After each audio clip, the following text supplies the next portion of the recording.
Pemirsa Warta Budaya, mari kita saksikan video ini, Beksan Bedoyo Ketawang ini.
Bedoyo Ketawang itu terlahir bersamaan dengan berdirinya Keraton Mataram di tanah Jawa ini.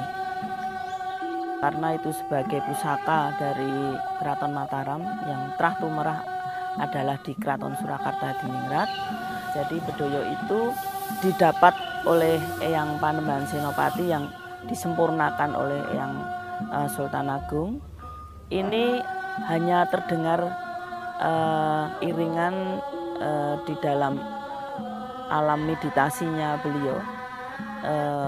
Dari langit, Ketawang itu adalah langit yang melihat beliau yang Kanjeng Ratu Kencono Hadisari menarikan Bedoyo Ketawang itu, yang akhirnya beliau memanggil seorang juru sastranya atau juru tulisnya untuk menyampaikan kata-kata atau syair yang ada di dalam tarian Bedoyo Ketawang itu.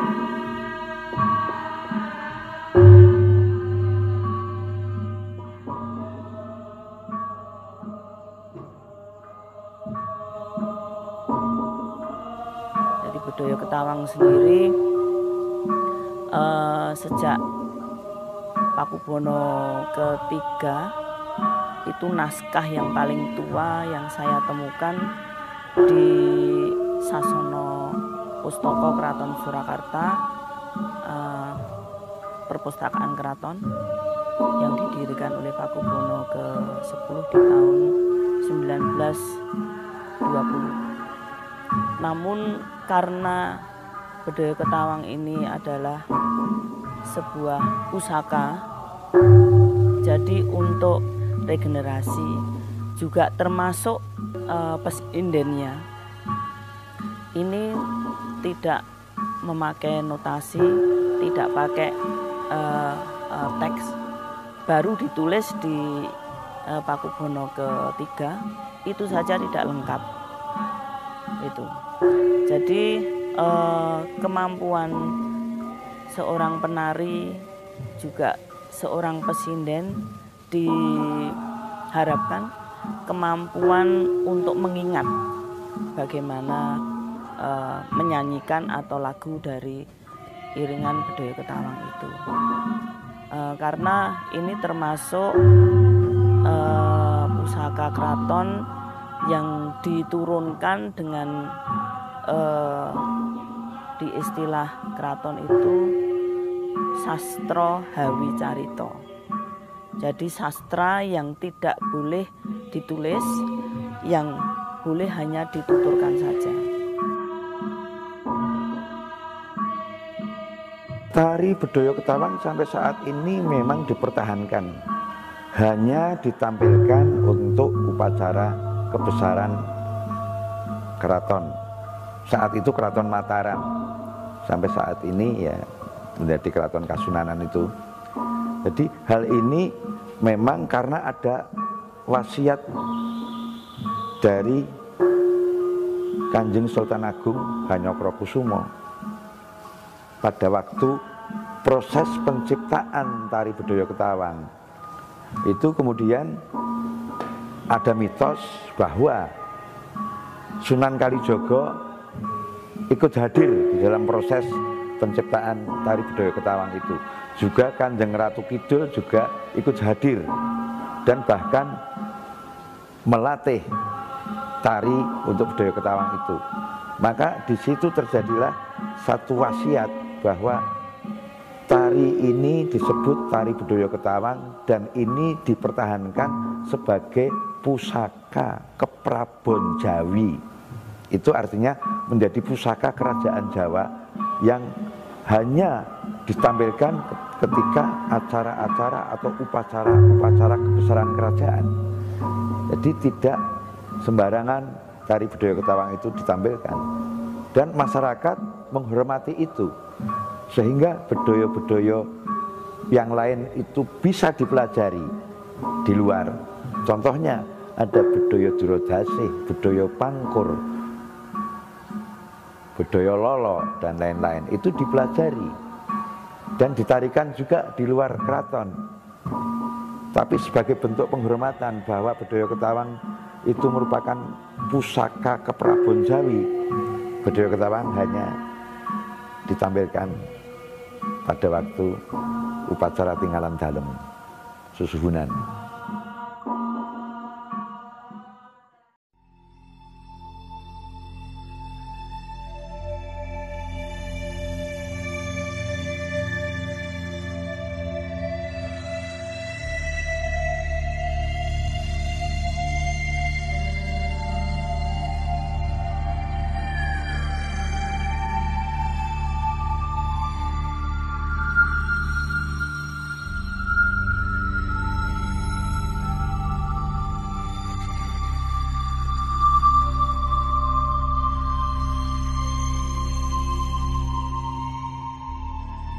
Untuk regenerasinya memang sangat sulit karena kita tidak bisa latihan setiap hari seperti bedoyo yang lain kalau kita mau pentas, karena latihan Bedoyo Ketawang hanya 35 hari sekali. Dan itu pun penari-penari harus sudah dilatih dengan tarian bedoyo yang lain. Penari-penari Bedoyo Ketawang itu pada masa lalu itu memang direkrut oleh keraton, dan direkrutnya ini sejak usia sebelum akhir balik, dan mereka di keraton itu dididik tentang adat istiadat keraton, tentang tata krama, tentang berbagai hal yang terkait dengan budaya keraton, dan ini memang dipersiapkan, dilatih, termasuk bentuk-bentuk kesenian yang ada di keraton itu. Ketika dia sudah akhir balik, barulah dia kemudian belajar tari Bedoyo Ketawang itu.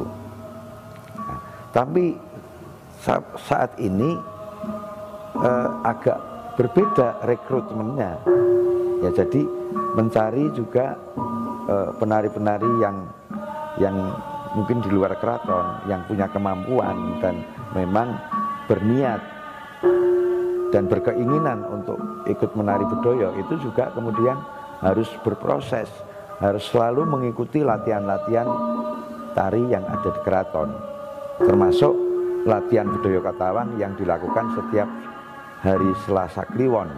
Itu mereka harus hadir di situ. Jadi sudah tidak terikat lagi dengan penari-penari yang ada di keraton, karena memang agak sulit saat ini untuk mencari abdi dalem bedoyo itu. Maka rekrutmennya juga menggunakan penari-penari dari luar, namun tetap kemudian dijadikan abdi dalem di dalam keraton itu, termasuk mahasiswa-mahasiswa yang juga menggeluti bidang tari. Seorang penari bedoyo Ketawang itu statusnya harus sudah abdi dalem bedoyo. Jadi masuk dalam struktur abdi dalem keraton. Istilahnya adalah abdi dalem garap. Dan dia ada di dalam bagian keputren. Karena untuk penyajiannya, penarinya juga putri, dan yang bertanggung jawab adalah pengageng keputren Keraton Surakarta. Untuk regenerasi itu sulitnya karena setiap penari harus posisinya masih perawan, belum nikah, kecuali kalau istri-istri raja atau istri pangeran, itu malah masih dibolehkan. Aturan seperti itu kita tidak bisa memprotes atau menanyakan, memang dari dulu turun-temurun seperti itu.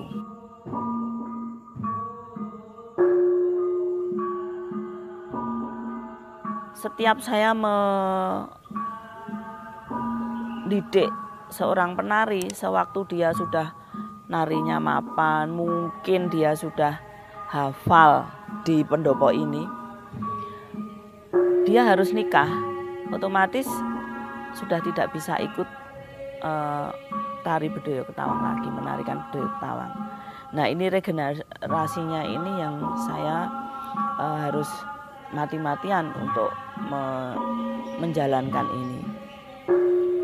Untuk perkembangan atau perbedaan, sewaktu saya mulai melihat bedoyo Ketawang ya seperti itu.